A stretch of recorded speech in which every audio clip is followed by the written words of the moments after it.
On that day when I got up, it was, kind of a rainy day, but it was gonna be a beautiful day. Never expecting that the hurricane would decide to park over us and dump records amounts of water. I was at a meeting at Johnson City Medical Center and had been texting back with my team to see how things were going, and I got in contact with the facilities manager, and the decision had been made to evacuate based on the data that was provided by the emergency management agency in Unicoi. And so we were all making phone calls to make sure we had the resources at the hospital we needed to get the patients out. And then also putting our swiftwater teams on standby.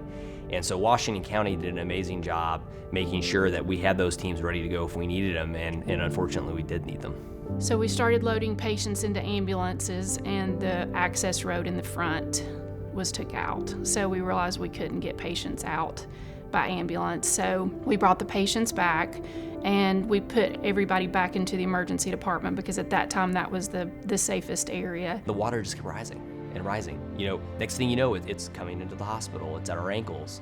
And then, oh my gosh, next thing you know, it's mid-shin. We needed to get onto the roof. The water was coming in so quickly, we were unable to access that staircase because there was a current in the hospital. And you've seen the movie The Titanic, I'm sure, where there's rapids in the hallways.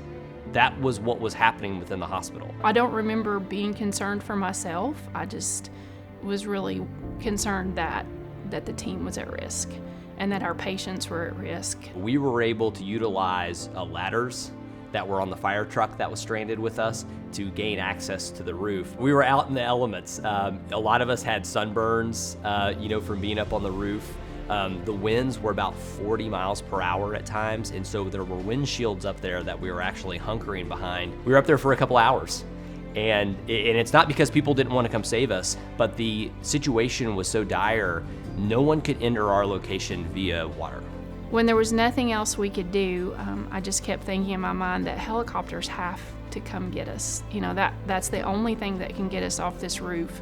The amount of debris and the way the water was rising, and like I said, it was rapids. I started being uncertain how long the building would take the beating that it was getting. The amount of risk that was there, homes floating down the river, trees penetrating through the hospital, it was not lost on the team members and the rescuers.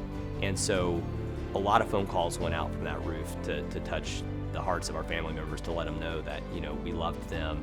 And, we were doing everything we could. Ballad Health was doing everything they could. The state was doing everything they could.